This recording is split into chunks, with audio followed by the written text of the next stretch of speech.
سے شیعہ سنی میں ایک جیسا طریقہ ہے دین شناسی کا، فقط حب و بغض کا فرق ہے، شخصیات کا فرق ہے، باقی سب میں مماثلت ہے، ایک جیسا نظام ہے دین شناسی کا، سب کا اصول و بنیادیں ایک ہیں۔ صرف ایک جمعیت ہے، وہ امام صادق علیہ السلام کے مطابق عمل کرتے ہیں، دوسرے امام ابو حنیفہ کے پیچھے چلتے ہیں، لیکن امام صادق علیہ السلام کے راستے کو اپنانے والوں کا طریقہ وہی ہے جو امام ابو حنیفہ کو اپنانے والوں کا ہے، یعنی عملی دین شناسی کا جو طریقہ ہے، روش ہے، وہ ایک جیسی ہے دونوں کی، اس میں کوئی فرق نہیں ہے۔ لیکن جو عموماً دین شناسی کا طریقہ کار ہے، رائج منہج ہے، وہ ترتیب وار نہیں ہے، قرآن کی ترتیب کے مطابق نہیں ہے، یعنی ہدایت تخلیق کے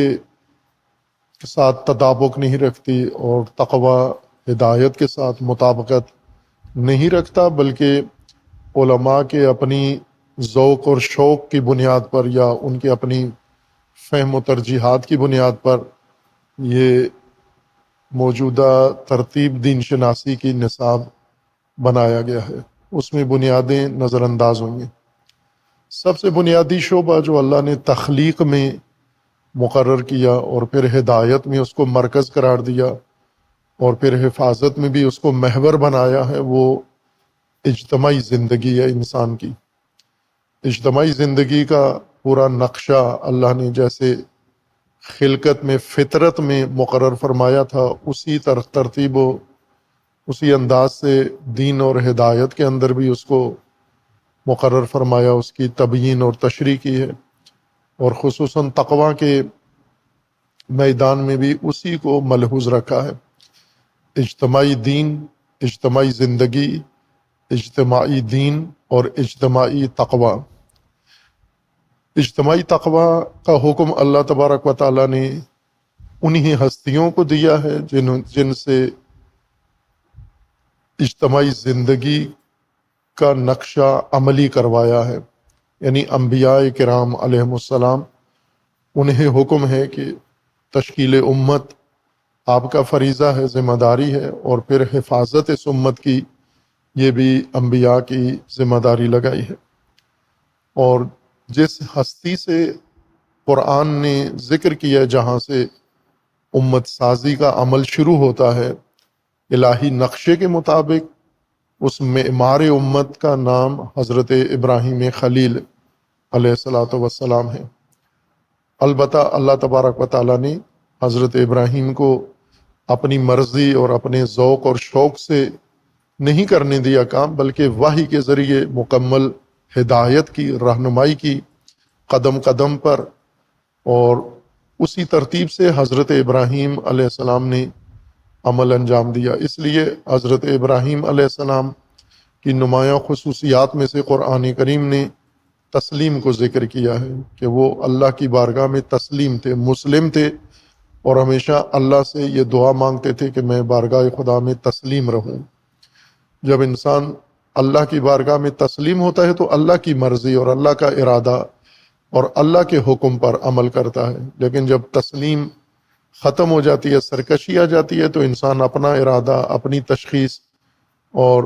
اپنی ترتیب پھر اعمال کرتا ہے۔ جس طرح آج ہم دیکھتے ہیں کہ دین کے نام پر لوگ اپنی مرضیاں کرتے ہیں، اللہ کا نظام، اللہ کا حکم، اللہ کا ارادہ چھوڑ دیتے ہیں اور اس سے صرف ایک سرٹیفکیٹ کے طور پر استعمال کرتے ہیں اور اپنی تشخیص اور اپنی مرضی اعمال کرتے ہیں۔ حضرت ابراہیم علیہ السلام کو اللہ تبارک و تعالیٰ نے وحی کے ذریعے یہ نظام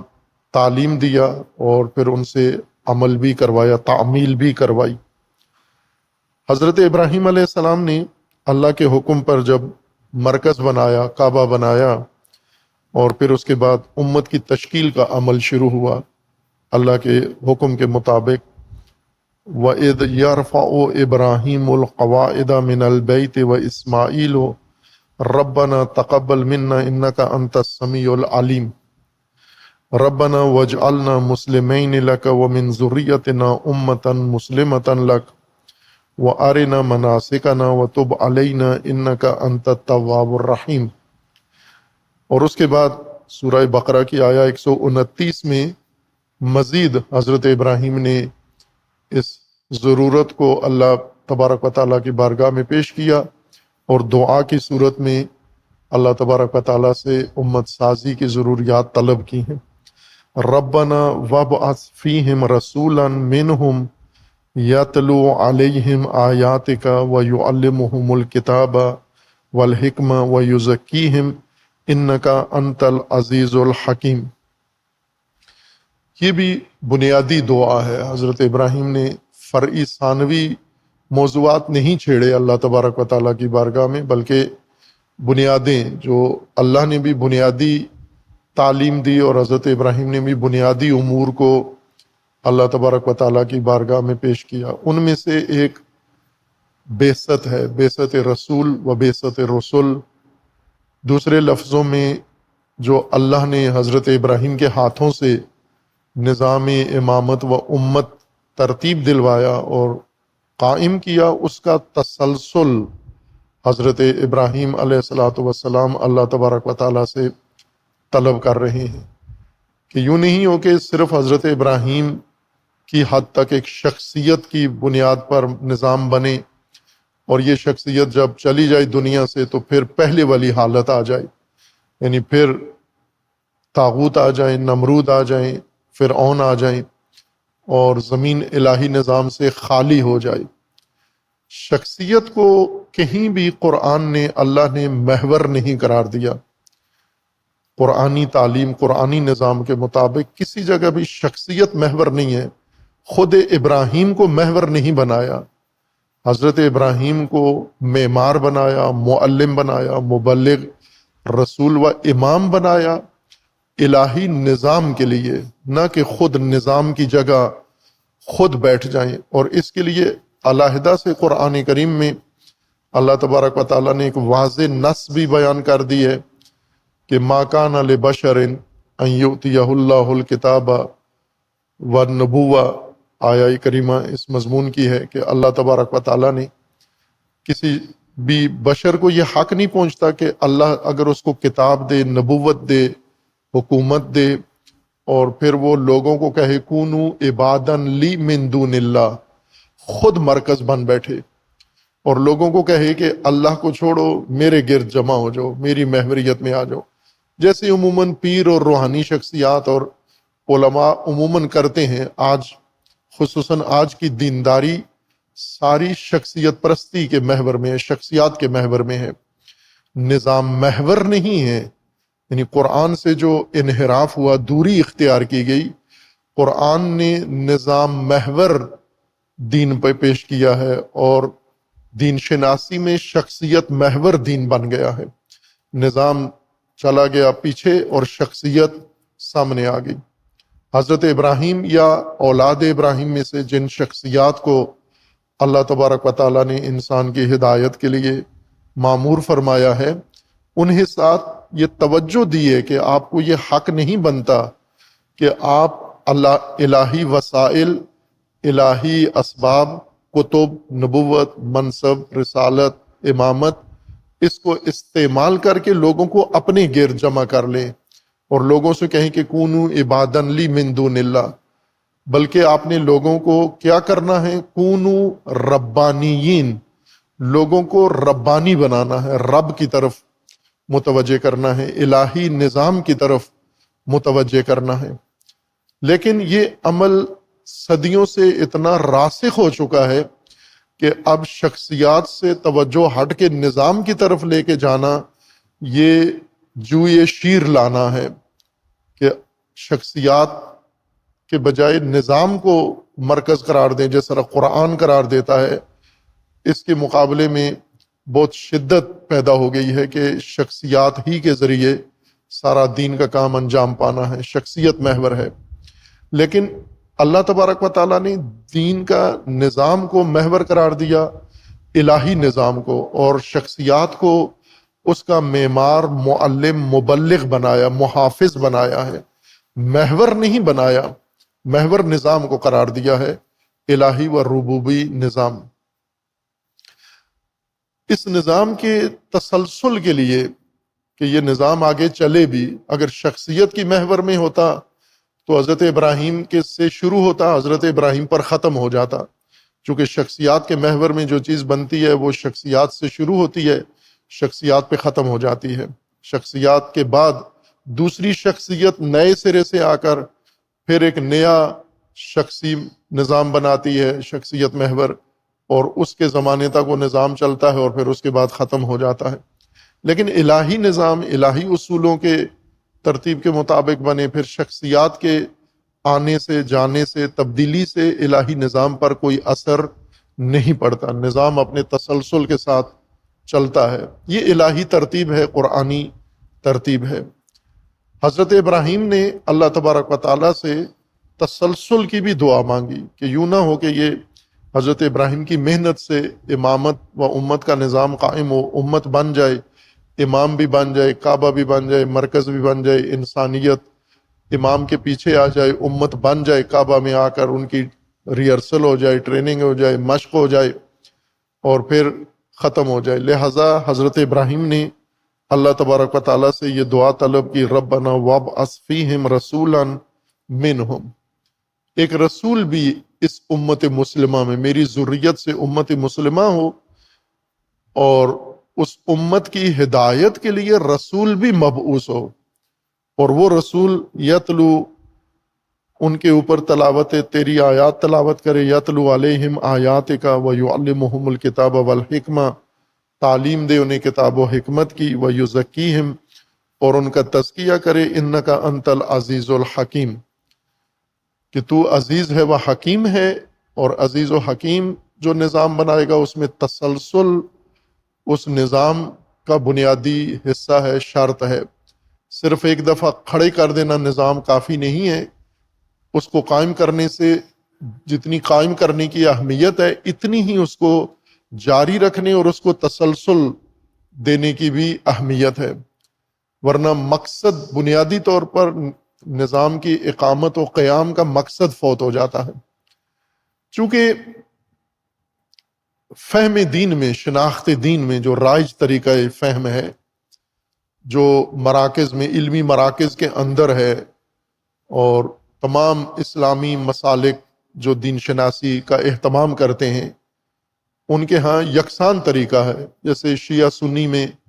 ایک جیسا طریقہ ہے دین شناسی کا، فقط حب و بغض کا فرق ہے، شخصیات کا فرق ہے، باقی سب میں مماثلت ہے، ایک جیسا نظام ہے دین شناسی کا، سب کا اصول و بنیادیں ایک ہیں۔ صرف ایک جمعیت ہے، وہ امام صادق علیہ السلام کے مطابق عمل کرتے ہیں، دوسرے امام ابو حنیفہ کے پیچھے چلتے ہیں، لیکن امام صادق علیہ السلام کے راستے کو اپنانے والوں کا طریقہ وہی ہے جو امام ابو حنیفہ کو اپنانے والوں کا ہے، یعنی عملی دین شناسی کا جو طریقہ ہے، روش ہے، وہ ایک جیسی ہے دونوں کی، اس میں کوئی فرق نہیں ہے، مشابہ ہے بالکل، نتائج بھی ایک جیسے ہیں۔ دین شناسی میں جو رواج پا چکی ہے چیز، یہ بات آپ کے ذہن میں رہے کہ دین شناسی کا عمل موجودہ طریقے سے بہت دیر سے شروع ہوا۔ یہ جو موجودہ دین شناسی کا عمل ہے کہ مدرسہ ہو، کتاب ہو، مدرس ہو، معلم ہو، علوم الگ الگ کتابیں ہوں، فقہ ہو، حدیث ہو، تفسیر ہو، تاریخ ہو، یہ طریقہ تدریس یہ چوتھی پانچویں صدی ہجری سے آغاز ہوا ہے۔ علوم کی تدوین مکمل ہوئی، کتابیں لکھی گئیں، نصاب بنائے گئے، مدرسے بنائے گئے، اور ان کے لیے باقاعدہ مدرس مقرر کیے گئے۔ شروع دوسری صدی ہجری سے ہوا یہ عمل علوم سازی کا، علوم کی تشکیل کا، اور مکمل یہ تقریباً چوتھی پانچویں صدی ہجری سے۔ پھر اس کے بعد بند کر دیا گیا دروازہ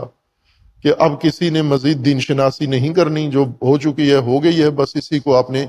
پکڑ لینا ہے۔ لہٰذا اہل سنت کے جو ائمہ اربعہ ہیں یہ اسی دور کے ہیں، اس کے بعد ممنوع قرار دیا گیا کہ اب نئے سرے سے کسی نے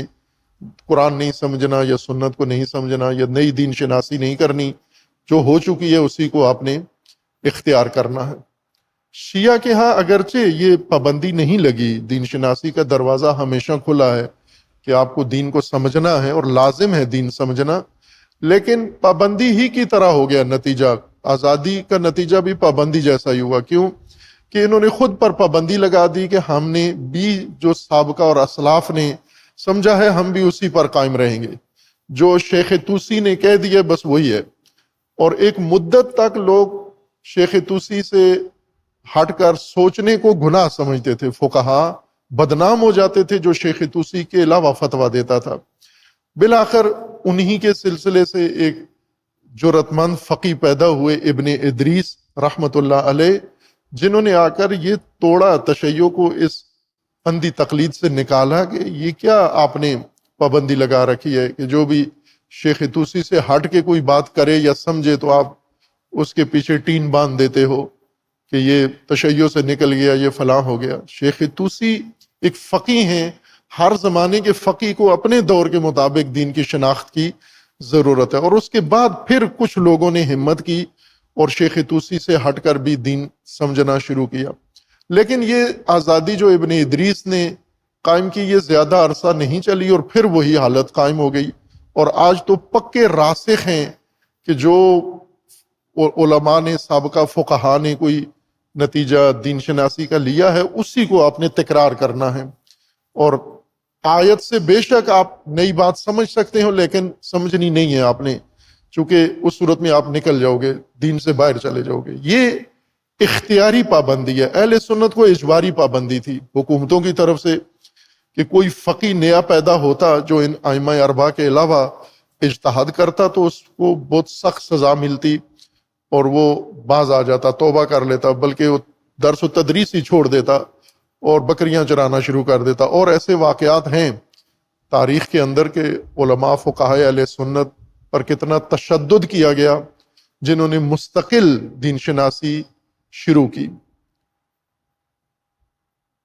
چونکہ قدیم سے جو دین شناسی کی بنیادیں رکھی گئی تھیں، علوم نئے نئے تشکیل پا رہے تھے اور ان علوم کو بنیاد مل رہی تھی اور انہی علوم کے تناظر میں دین شناسی شروع ہوئی. اس دین شناسی میں جو ایک اہم علم اور شعبہ رہ گیا علماء نے نظر انداز کیا اور آنے والوں نے بھی اس کی طرف توجہ نہیں کی، جس وجہ سے جو ترتیب دین کی قرآن میں ہے وہ ترتیب ہمیں نصاب میں یا علوم میں نظر نہیں آتی. اس کی ایک وجہ یہ ہے کہ جو علوم بنائے گئے، فائنل کیے گئے، نہائی کیے گئے کہ ان علوم کے ذریعے آپ نے دین شناسی کرنی ہے، ان میں اہم ترین علوم علم حدیث، پہلا علم جو وجود میں آیا علم حدیث. علم فقہ بعد میں پیدا ہوا. پہلا علم حدیث تھا اور دوسرا علم کلام. علم کلام یعنی عقائد، عقیدے، ایمان، نظریات، اصول کی باتیں کرنے والا علم. اور اس کے مقابلے میں علم حدیث یعنی رسول اللہ صلی اللہ علیہ وآلہ وسلم سے مروی احادیث. آپ اگر پرانی کتابیں دیکھیں تو ان میں فقہ نہیں ہے. علم فقہ بہت متاخر شروع ہوا.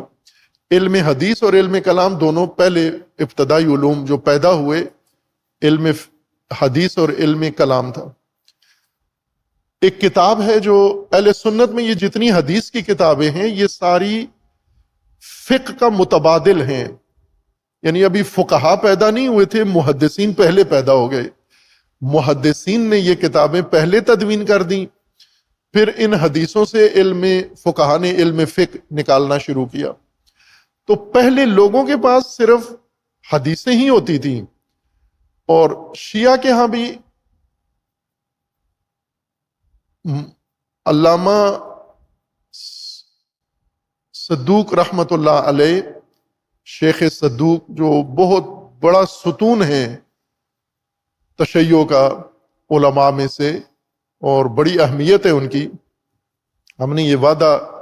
کیا ہوا تھا لیکن وفا نہیں کر سکے، فرصت نہیں ملی کہ جو علماء مرکزی حیثیت رکھتے ہیں، جن کے محنتوں پر یہ تشیع کا نظام مسلکی مذہبی کھڑا ہوا ہے، ان علماء کی تشریح، تعریف اور تعارف ان کا کروایا جائے اور ان کے علمی رجحانات اور علمی مسائل جو انہوں نے چھیڑے اور آپس میں جو ان کا علمی اختلاف تھا، جیسے شیخ کلینی ہیں، شیخ توسی ہیں، شیخ مفید ہیں، شیخ صدوق ہیں، سید مرتضیٰ ہیں، یہ اساتین ہیں، یہ استوانے ہیں اور ستون ہیں مرکزی، جنہوں نے شیعہ نظام فقہ تدوین کیا ہے، اور علوم، علم کلام، علم حدیث۔ آپ شیخ صدوق کے زمانے میں کوئی رسالہ توضیح المسائل نہیں تھا، فقہ کی بھی کوئی کتاب نہیں تھی۔ ان کی فقہی کتاب کا نام ہے من لا یحضرہ الفقیہ، جس کے پاس فقی نہیں ہے اس کے پاس یہ کتاب ہوگی تو کافی ہے۔ فقی کا آلٹرنیٹ یہ کتاب ہے۔ اس کتاب میں فتویٰ نہیں ہے، سب حدیثیں ہیں، اس لیے شیعہ جو 4 معتبر کتابیں ہیں حدیث کی، ان میں سے ایک من لا یحضرہ الفقیہ ہے۔ اس کا کتاب کا معنی یہ بنتا ہے کہ وہ قوم، وہ جمعیت، وہ زمانہ، وہ نسل جن کے پاس فقہا نہیں ہے، مجتہدین نہیں ہیں، تو ان کو مجتہد کی ضرورت بھی نہیں ہے، وہ اس کتاب کو اپنے لیے دین کا مسودہ یا دین کا نصاب سمجھ لیں۔ انہوں نے نام ہی، یہ ان کے فتاویٰ ہیں۔ اسی طرح بعد میں آنے والے جو ترتیب لکھتے گئے، حدیث سے نظام دین شناسی کا کام حدیث سے شروع ہوا، حدیث کو بنیاد بنایا گیا، اور ساتھ ساتھ علم کلام، ان دونوں علوم نے مل کر قرآن کی تفسیر پر بہت اثر ڈالا ہے۔ تفسیر قرآن جب شروع ہوئی تو اس میں محدثانہ ذہنیت اور متکلمانہ ذہنیت جو متاثر تھے علم کلام اور علم حدیث سے، انہوں نے زیادہ تفسیر پہ کام کیا ہے۔ لہٰذا آپ پرانی اور درمیانی اور آخری حدیثوں کو، تفسیروں کو دیکھیں تو ان میں آپ کو یہ غلبہ نظر آئے گا۔ آپ سے مراد یعنی جنہوں نے دیکھنا ہے، آپ زیادہ ٹینشن نہ لیں، کہ آپ اپنے کام میں مصروف رہیں۔ مخاطب وہ نوعی، آپ نوعی جس کو کہتے ہیں، آپ حاضرین نہیں، جنہوں نے سمجھنا ہے دین، جن کا ارادہ ہے دین شناسی، انہیں یہ توجہ ہونی چاہیے کہ مزاج تفسیروں کا متکلمانہ مزاج ہے۔ متکلمانہ یعنی علم کلام کے اصول اور بنیادوں کا غلبہ ہے، اور حدیث کا زیادہ غلبہ ہے۔ تمام تفاسیر شیعہ و سنی علم حدیث سے متاثر ہیں۔ علم حدیث کی تاثیر ہے تفسیر پر، قرآن پر تو نہیں ہے، قرآن تو مستقل ایک اللہ تبارک و تعالیٰ کا کلام ہے، اور حدیث کی روشنی میں اللہ نے کلام نازل نہیں کیا، بلکہ قرآن کی روشنی میں حدیثیں رسول اللہ نے بیان فرمائی ہیں۔ لیکن جب سمجھنے کی باری آئی تو حدیث مرکز بن گئی، مرکزی حیثیت، اور قرآن حدیث کی روشنی میں، حدیث کے تناظر میں سمجھا جانے لگا۔ اور دوسرا علم جس نے زیادہ تفسیر قرآن پہ اثر ڈالا وہ علم کلام ہے، اور یہ آج تک ہے۔ آج بھی جو اس دور کے فقہا، علماء قرآن کی طرف رجوع کرتے ہیں تو یہ 2 ذہنیتیں لے کر آتے ہیں، یا حدیثی ذہنیت، محدثانہ ذہنیت، یا پھر کلامی ذہنیت لے کر آتے ہیں۔ جبکہ قرآن کی اپنی جو شناخت ہے، جو قرآن کی اپنی پہچان ہے، جو قرآن نے خود اپنا تعارف کروایا ہے، وہ کتاب ہدایت ہے۔ ہدایت بھی انسان کے لیے، ہدن للناس، خود یہی تعبیر، یہ لفظ ہدن للناس قرآن کی تمام پہچان ہے۔ ساری پہچان اس لفظ کے اندر آ جاتی ہے کہ ناس کے لیے قرآن ہدایت ہے۔ ناس انسانیت، بشریت کو کہتے ہیں، اور ناس سے مراد افراد نہیں ہیں، ناس سے مراد جمعیت، انسانی جمعیت اور بشری جمعیت ہے۔ اور تمام جمعیت جو اولین و آخرین ہیں، یہ ساری جمعیت ناس کے زمرے میں آتی ہے، اور قرآن ان سب کے لیے ہدایت ہے۔ اور اس ناس کی جمعیت کی جو زندگی کا اہم پہلو ہے وہ سماجی پہلو ہے، اجتماعی پہلو ہے، جمعیتی پہلو ہے، جو جب دین سمجھنے کی باری آئی تو یہ علم اس وقت موجود ہی نہیں تھا، علم الاجتماع۔ سماج شناسی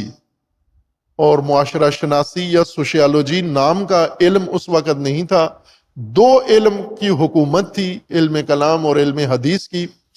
اور جس کو یہ دو علم آتے تھے وہ دین کا مرجع ہوتا تھا،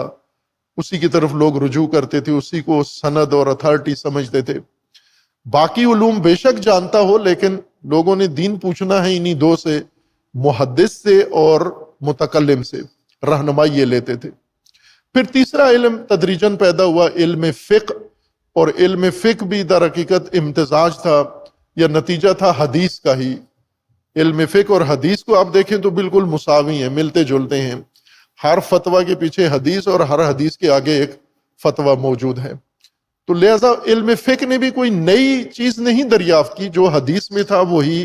انہوں نے فتاویٰ کی شکل میں منظم کر کے، ذرا بہتر کر کے، حدیث کے مطالب کو واضح کر کے ذکر کر دیا۔ لیکن جس علم کی ضرورت تھی کہ شروع میں ہی، چونکہ قرآن نے، علوم کا بانی تو قرآن ہے، مؤسس قرآن ہے، قرآن نے جس علم کو مومنین کے سامنے پیش کیا وہ علم الاجتماع تھا، علم ہدایت، جو اجتماع کے لیے تھا، جو معاشرے کے لیے تھا، جو سوسائٹی کے لیے تھا۔ تو پہلا علم جس کی انسان کو ضرورت تھی وہ علم جو ہمیں سوسائٹی بتائے، معاشرہ بتائے، سماج بتائے، اجتماعیت بتائے، اجتماعیت کے حقائق بتائے، تاکہ اس کے مطابق آگے علوم مزید آگے اس کو مکمل کریں، تکمیل کریں۔ لیکن یہ علم قرآن میں تھا، رسول اللہ صلی اللہ علیہ وآلہ وسلم کی تعلیمات میں تھا، ائمہ ہدی اہل البیت علیہ السلام کی تعلیمات میں یہ علم موجود تھا۔ لیکن یہ علم کشف بہت دیر سے ہوا، بہت بعد میں، اور جیسا تاریخ میں کہا جاتا ہے کہ پہلی شخصیت جس نے علم الاجتماع کشف کیا، اس وقت نہ مسلمانوں میں اس کا نام کا پتہ تھا، رواج تھا، نہ غیر مسلم میں، اور دونوں اس سے نابلد تھے، وہ ابن خلدون ہے۔ لیکن یہ بات تصدیقی نہیں ہے، یہ سنی سنائی تقلیدی بات ہے۔ جیسے پاکستان کے اندر سائنس ایسے ہی ہے جیسے ذاکروں نے مذہب پھیلایا ہے، ایسے لگتا ہے کہ سائنس بھی ذاکروں نے پڑھائی ہے، چونکہ سنی سنائی باتیں لوگوں کو سائنس کے فتوے کے طور پر، سائنس یہ کہتی ہے، سائنس یہ کہتی ہے، جبکہ اسکول بھی پڑھتے ہیں اور اسکول میں سائنس پڑھتے بھی ہیں، لیکن جب باتیں کرتے ہیں سائنس کے بارے میں تو ایسے لگتا ہے کسی ذاکر نے مجلس میں سائنس بیان کی ہے اور یہ اس کو سائنس سمجھ بیٹھے ہیں۔